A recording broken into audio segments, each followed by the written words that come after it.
Hey y'all, I'm Damon Oates, founder of Deco Exchange. Who else has heard that crafting is just a hobby? I turned my love of crafting into a thriving multi-seven-figure company, surrounded myself in an amazing community, and met some amazing business owners along the way. I'm here to show everyone that makers mean business. Hey y'all, it's Damon from Deco Exchange, and this is episode 34 of the Makers Mean Business podcast. And today we're going to talk about keywords for your Etsy shop. So first thing, you need to understand what a keyword is. One of the questions that we hear the most are, what are keywords? What are SEO? And y'all, that's just a fancy way of saying how people will search to find your products online. Whenever you sit down at your computer and you go to Google or Amazon or Etsy and you type in what you're looking for, that's SEO. So in Etsy, you want to make sure that you include your keywords in your titles, your tags, your categories, and your attributes within each listing that you make. That way, when someone goes to Etsy and types in elf Christmas wreath, for example, Etsy gathers all of the listings that have those keywords and pops them into the customer search results. So the closer your keywords match to what they searched, the higher chance you have of showing up on the person's screen. So let's go over a few tips to help you increase your chance of being found. Tip number 1. Understand who you're selling to. You should be able to describe your ideal customer down to their favorite pastime, where they shop, and even what they love to cook. If you need help figuring out who your customer is, you can check out our WIMPs class. It stands for Who is My Perfect Person, and you can find it at WIMPPS.com.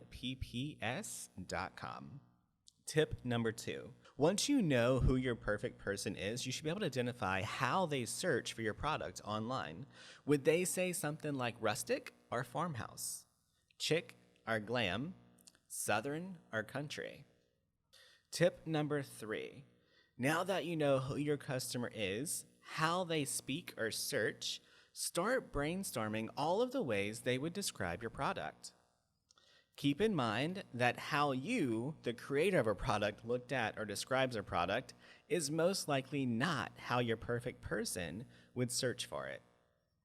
For example, most customers would say a red and white kitchen wreath versus how you might describe it as a 20-inch grapevine with eucalyptus and pampas grass sprays with a large terry bow that includes 5 wired ribbons that are 2.5 inches wide.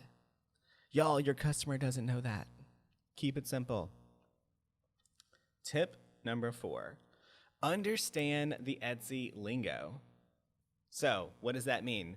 You need to understand what categories, attributes, titles, and tags mean, what they do for you, and how they work in the search. So let's start with categories. Categories are pre-selected keywords that Etsy knows their customers search for. You want to select the category that best describes your product. Y'all, this means that you cannot create your own category and you have to use one that Etsy has. Choose the one that is most like your product. Keep in mind that your categories act just like tags, so you don't need to repeat the category keywords in your tags. Attributes. Attributes are also pre-selected keywords that Etsy knows their customers use in search. The attributes provide additional details to the category.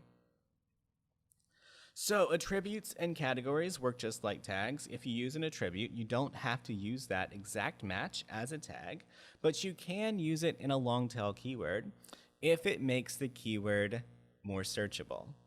Example, the attribute is wreath type artificial. You don't need to put artificial wreath as a tag. Titles. Titles are important and help your perfect customer match your product, but they aren't the holy grail, y'all. Etsy looks at all of your keywords and gives the customer the best match to what they're searching for. Y'all, there are 2 current methods for writing titles. We call them the short and sweet method and keyword stuffed.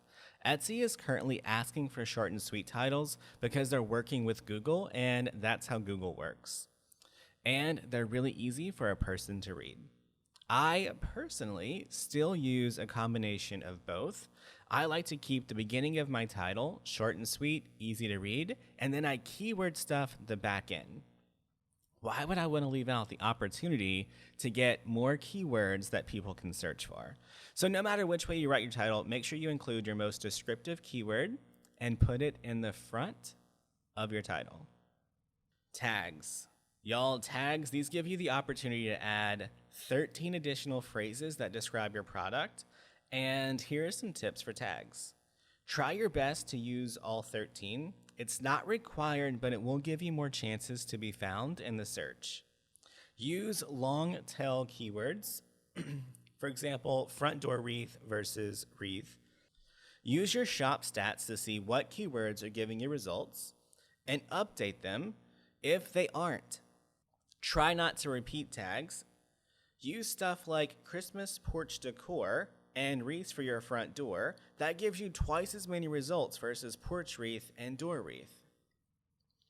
Don't repeat the exact categories and attributes. Y'all, that's using the same tag in 2 different places and limiting your ability to be found. Don't waste a keyword on plurals. Etsy does not worry about the S on the end of your words. So now that you have a basic idea of keyword research, you can go in and look at your current Etsy listings to see if you need to update them. Just a reminder, if you need help finding your perfect customers, visit us at wimps.com, WIMPPS.com. Or if you need help growing your online business, check out our business coaching over at learnfromdamon.com. We offer tons of detailed training and host over 10 hours of office hours each week, so you can actually get your questions answered live. So you can text resources to 504-553-3451 to get our full Getting Started checklist, or just tune in next week for the next bit of tips. All right?